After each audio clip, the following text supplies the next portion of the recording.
After 9 long months bringing this 1988 CR500 back to life, in the previous episode I finally completed the build. But it developed an intermittent starting issue after previously starting very consistently. Of course, this needs to be resolved. After checking spark a handful of times, it seemed to be inconsistent, and I had noticed early on in this build, the spark seemed somewhat weak, and the plug cap was a little questionable. I think we got inconsistent spark. Always something. Thankfully, MSV Racing specializes in bikes like this and offers a complete electrical system. I figured between the plug cap, a new coil, and a high output stator, this issue should be resolved.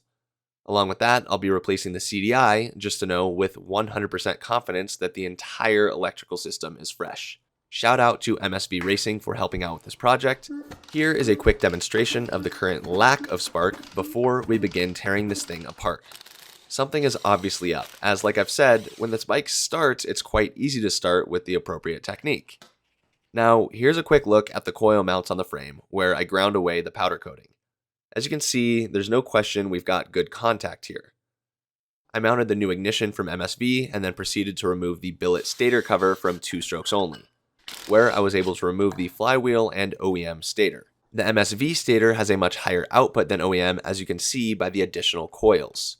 I installed the new stator, setting the timing to -6 degrees, and I also set the pickup coil gap to 16 thousandths as recommended in the instructions by MSV. Along with these electrical updates, there were a few people asking in the previous episode if I had ground the powder coating off of the frame rails to ground the engine.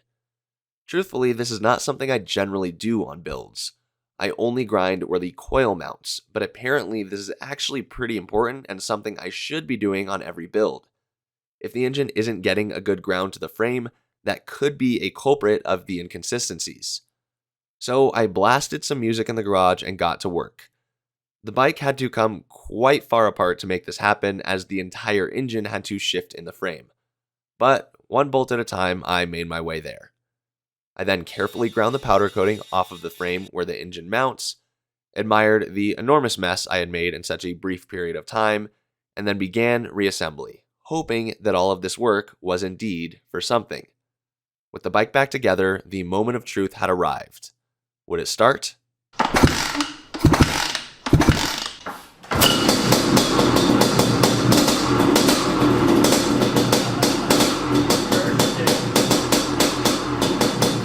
Compression release on this fathead cylinder head is sick. It allows you to kick it through with no compression, and if it fires, it pops that compression release out and the bike is running and ready to go. Really, really slick. Will it start again? With the bike now starting without issue, between the grinding of the powder coating and the new MSV electrical components, something had done the trick.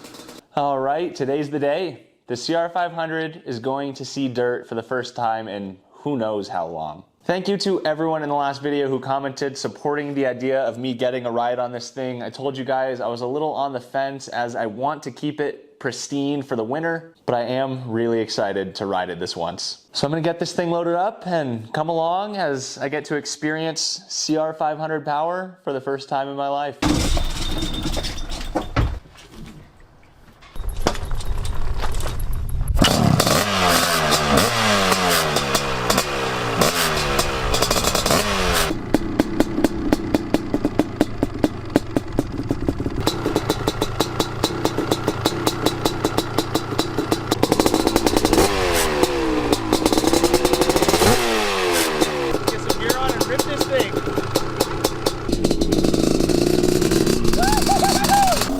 Chill a couple laps, see if we need to make any little fine adjustments on the smart carb.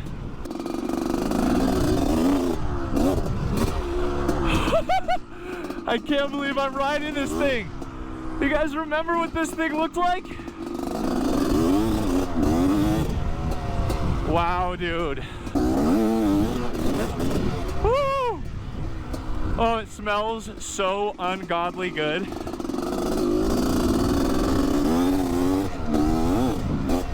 I think it's running freaking good, man. Feels like it handles well.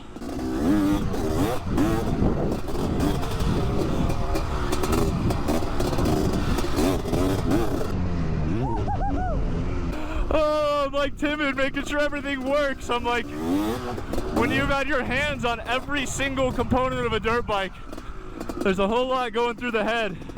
Yeah, dude. It is so funny to hear all the way across there. It's scary! Dude, it is so gnarly.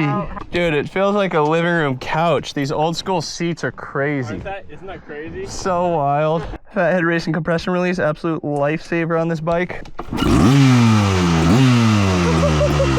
Shout out Eli, he's the man. All right. At some point I gotta let this thing eat. I'm here to ride a 500, I might as well ride a 500.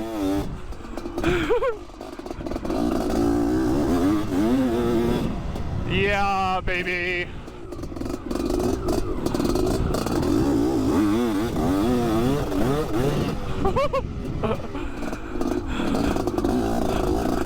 I will say the front end certainly performs a little better than the rear. Unsurprisingly.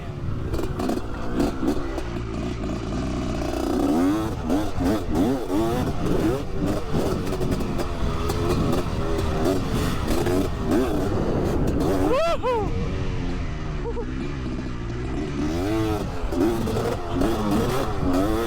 Dude, the freaking wheel lift on this thing is so wild.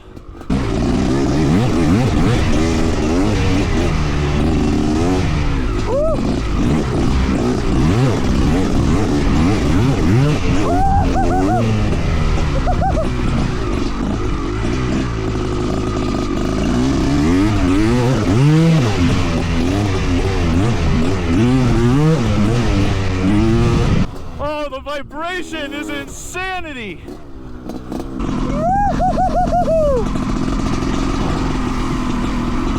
Let's check this plug. Make sure we're not doing anything sketchy to her. Feels like it's running really crispy with that smart carb, dude. Now that is damn near perfection for an initial plug pull. No concerns here. I was watching you like, Oh yeah, dude. It's very funny because you could literally feel the combination of old bike and new bike. really? Like with the new front end, but like the way the whole thing kind of handles. I bet. Maybe I should have got an e-start kit for this thing. Ah! Dude, we only film when it won't start.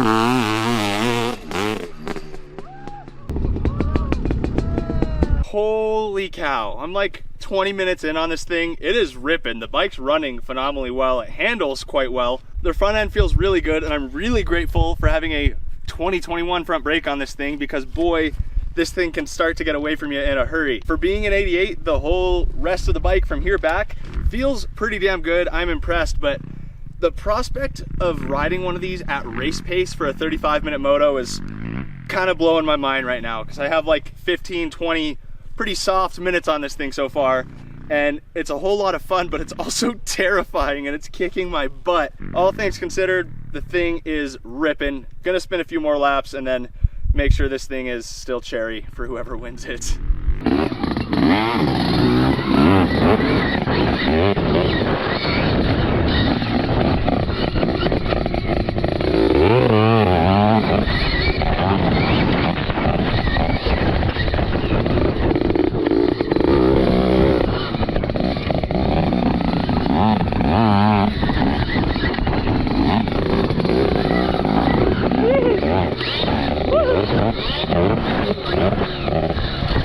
That thing smells good! Looks pretty good. Oh, look at it. Damn, he pulled away.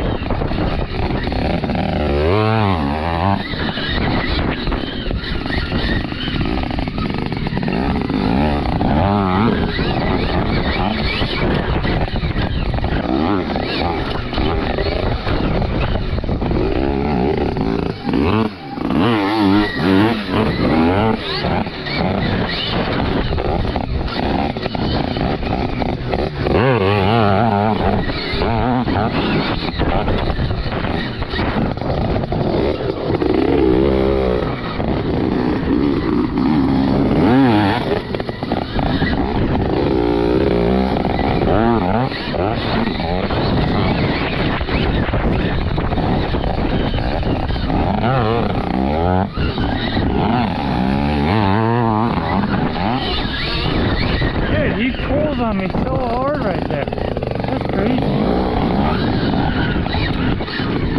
Dude, you pull on me in this corner so much, it's crazy. Really? Yeah. Holy cow, I'm still breathing heavy. This thing is an absolute monster. Getting to ride a CR500 on dirt for the first time has been quite the experience. This machine is absolutely absurd. It's got so much power, and it's kind of unpredictable power. You don't know exactly when or how it's gonna hit, and it just comes on and comes on strong. I am thrilled to have gotten one ride on this thing on dirt before somebody wins it. Entries to win this thing are open until November 1st. I appreciate each and every one of you who has followed along with this whole series. All of the companies that came together to help make this build possible, thank you. With that smart carb, the Hugo Performance Pipe, so many other notable parts on this thing that make it an absolute ripper. I've kept it rubber side down. That was the goal. Not too many scratches on her, just a little boot rub. I also want to note that I've had this mullet for the entire duration of this build because of you guys and one YouTube comment with a whole lot of upvotes. And now my girlfriend doesn't want me to get rid of it. And right after filming that little segment where I planned to load the bike up afterwards, I asked the boys if they were riding anymore, and they said, yeah, one more loop. While I didn't want to eat my words about keeping this thing rubber side down, I also didn't really want to be done riding it, as I had just started to get comfortable and finally felt ready to let this 500 properly sing.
Get to say I am shredding on a CR500. I am shredding on the CR500 right now.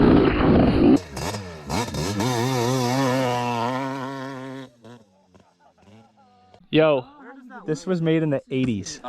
Do you want to try it? It's probably your only opportunity. Yeah, I'll ride it.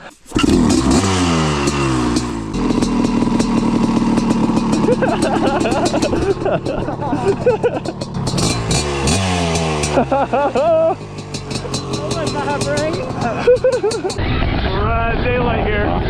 Monty on the CR500. Oh, 500 first hurts almost as bad as the start.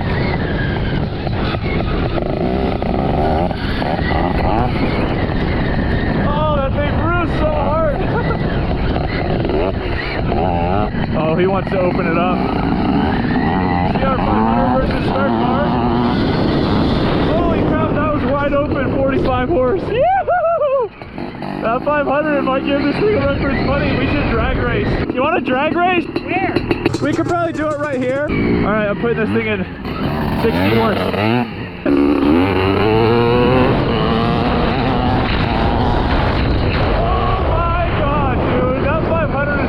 As fast as this Varg. Yeah! I was wide. Yeah, 60 horse. Let me put it in 80. That's crazy. I thought We gotta see if this Varg can beat this. All right, 80 horse.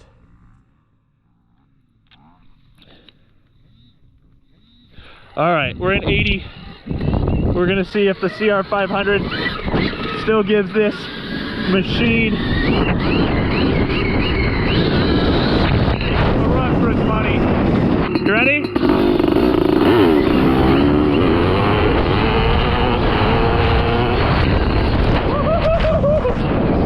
Wow, dude! We should do it on the road. Yeah, I'd be down for that. All right, yo, it's closer than I thought. Yeah. Like, that thing's f***ing fast. Yeah, terrifying, dude. So scary. So I believe you've heard me say there's no reason for 80 horse on a Stark bar. There is, indeed, reason for 80 horse. If you find yourself drag racing a CR500, you need it. Shout out to Grant. You! Like 3rd year on a dirt bike. Yeah, dude. Thank you. I got dark lenses in, need a clear for a minute. Wow, that lens is gnarly. Thank you, though. There they are. Oh, oh, holy, lost some bolts. Shut her up. This stator just lost its bolts. Yeah, holy moly. That'll happen. Oh my god. Damn. Whoa, how did it lose that many? There's no idea. Is there any bolts left? It doesn't look like it. There's not a single bolt left. Oh, that's what they warn you about. Oh my, yeah, talk about vibrations. Wow. What the heck? What the f? Sorry, dude, I didn't know. Oh no, that's okay. Nothing's damaged at all. I wonder how long they've been falling out for. Funny, I mean, it looks like everything's completely fine. Holy even the gasket. Yeah. We can still drag race it with this off. As long as you don't hit your foot on the flywheel. No, I'll be good.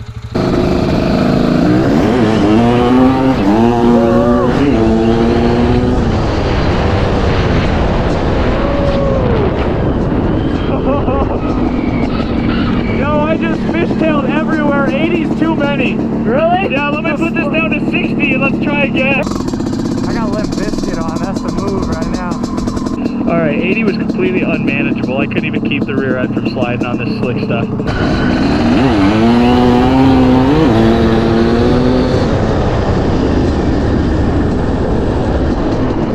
How far ahead was I? You didn't like pull, but yours jumped way faster than I did. Do you want to try it on this? I'll ride that. Yeah, let's switch.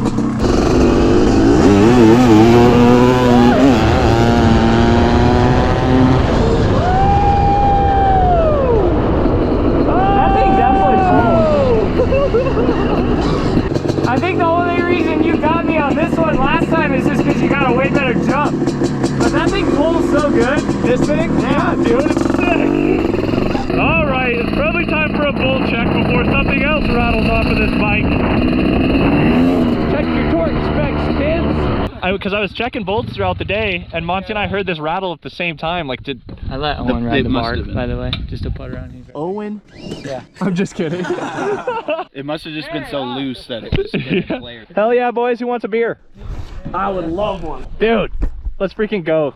Thanks, Eli. Man. I think the only race that we won on the Varg was that fourth one, right? Yeah. And you didn't pull on me, you just had a really good jump. The 500 rips. Rips.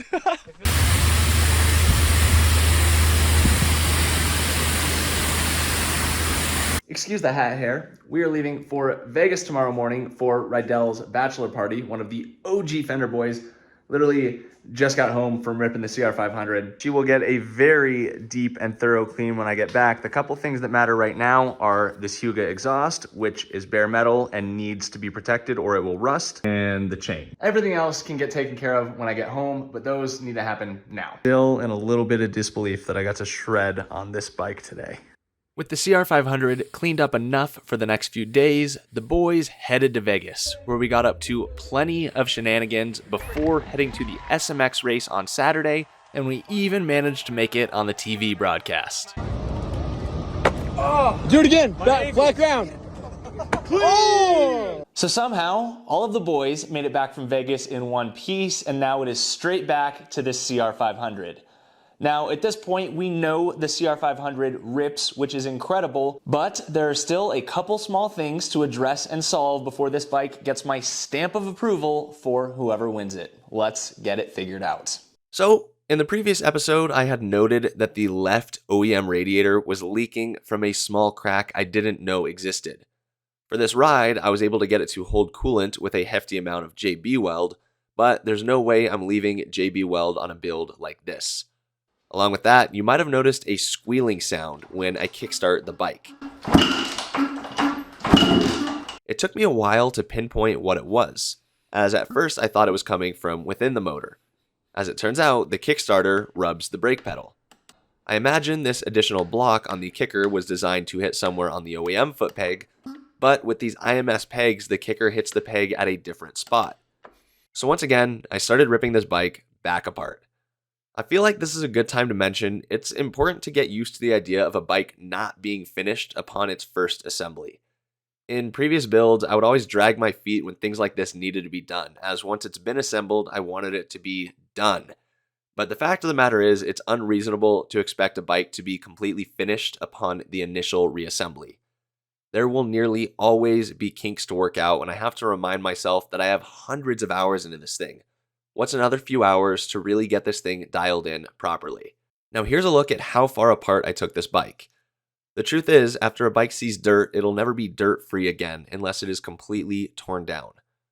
I removed things like the pipe, the shifter, the case saver, and the plastics to ensure I scrub this thing down to near perfection after riding it. Let's tackle the radiator first.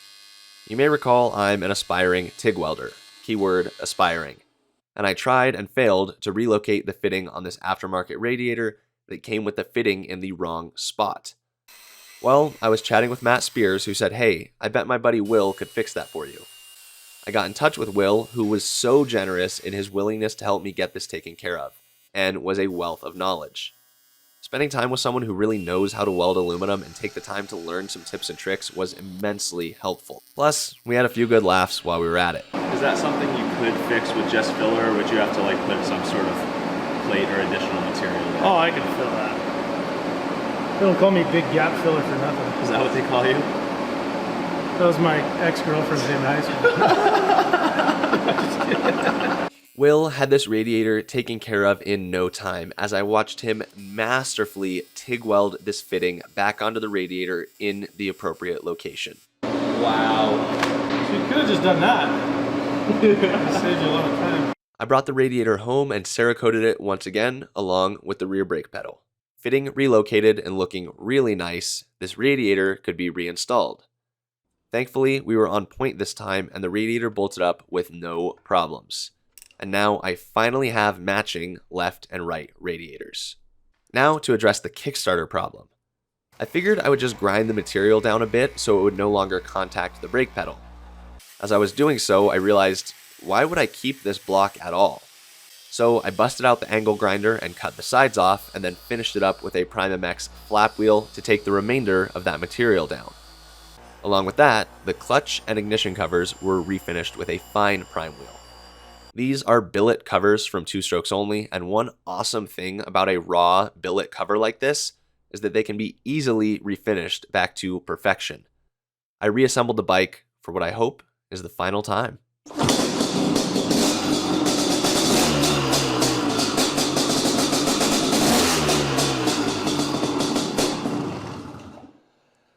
And with that, the 1988 CR500 build has earned my stamp of approval. Thank you guys so much for watching. I really hope you enjoyed seeing this thing rip on dirt. I had an absolute blast riding it, and I'm so stoked to meet whoever wins it. Like I've said, entries are open until November 1st. You can head over to my website and get some direct entries, or merchandise purchases also get you entered to win the bike. Be sure to subscribe to the channel if you would like to see the start to finish build video documenting the entire process of this bike build into one video, as well as a cost breakdown video discussing what it actually took financially to bring this bike back to life. And of course, whatever comes after this Honda CR500. Next on the list is the Panthera 600cc 2-stroke snow bike. Thank you guys for watching, and I'll see you with the next one.